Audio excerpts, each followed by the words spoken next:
mysticism or meditation, even though we ought to pray and we ought to meditate. But we ought to raise our eyes to heaven through searching out the glories of God in His Word. In His Word. To know God, to see Him, to raise our eyes toward heaven. I raised my eyes toward heaven, and my reason returned to me.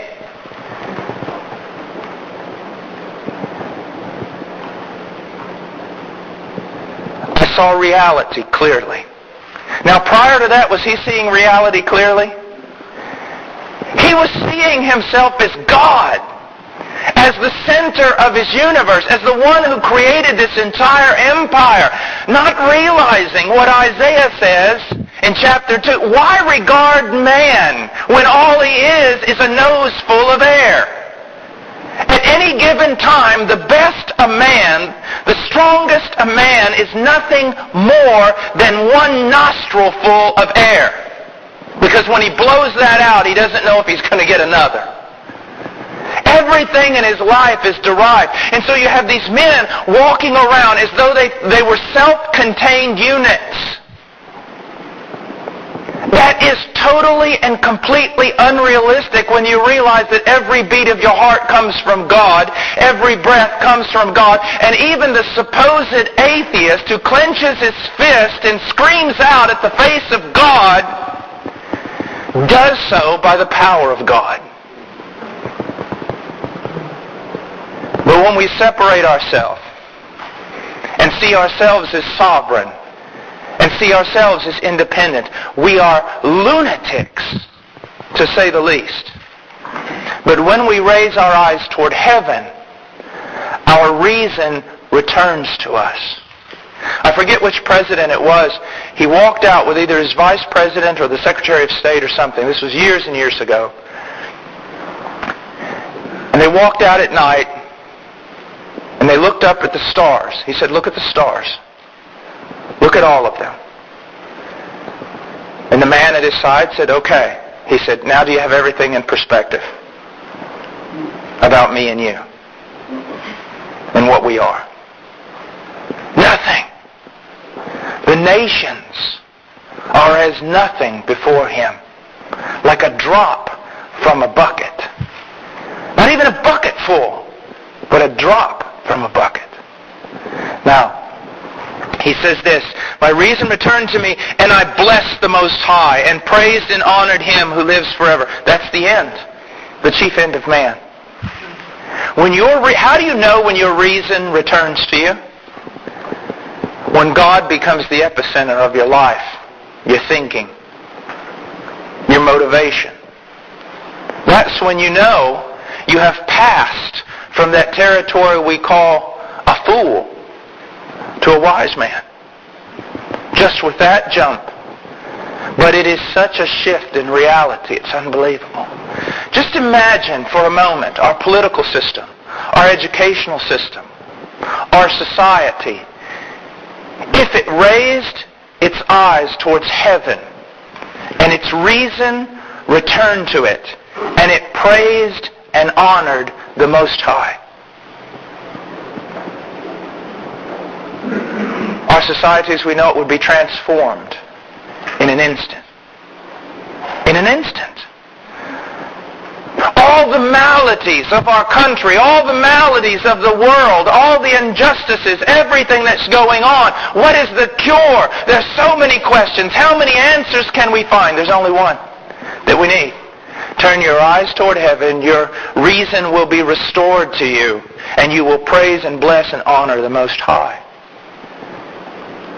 And in the Christian life that gets so deviated by trinkets and things and temporal worries and reputations and rankings and all sorts of things.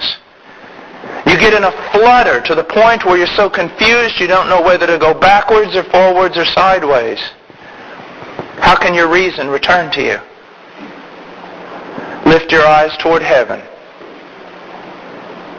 Acknowledge God and honor and please and praise Him. Now, He says, for his dominion is an everlasting dominion. As I said last night, there'll never be a changing of the guard. There'll never be a new administration. Here, if you find that after 4 years you're not content, well, hopefully there's going to be another election. You can get past one administration and on to another, and hopefully the next will be better than the one you've had. But here you can wait and wait and wait and wait, and there will never be a changing of the guard. So, you must make friends now with this one who sits upon the throne. Be reconciled with him now, as the psalmist tells us. Kiss the Son now, lest he be angry with you. Be reconciled in the way with this God, because there's not going to be another. This is the God with whom you will always have to deal. So deal now. He goes on, his dominion is an everlasting dominion, and his kingdom endures from generation to generation.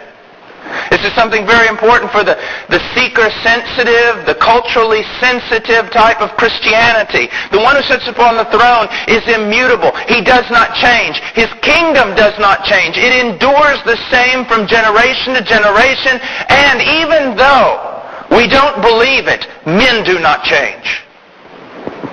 The fundamental problem of man, when the gospel began, is the fundamental problem today. Notice that the gospel of the Apostle Paul, in those many years he preached, never changed. He went to different cultures. It did not change. He lived decades, and the culture around him changed during those decades, but his gospel did not change. God has an enduring kingdom. Now what you need to see is you say, yes, there was a time when God really and truly ruled in Europe. There was a time when God really had control of the United States. That's absolutely absurd. He has control today. The same control he had 100 years ago. He can have control by manifesting his grace. He can have control by manifesting his judgment. But make no mistake, his kingdom endures forever. This is not poetry. This is not just a narrative. This is not something to make you feel better. This is true. This is reality. This must confront your life on a daily basis to know that you are not your own. To know that there is a king that has been established, and he rules over the nations, and he rules over you. And it's not just about governments or peoples, but it's about individuals and individual acts. It is about individual thoughts.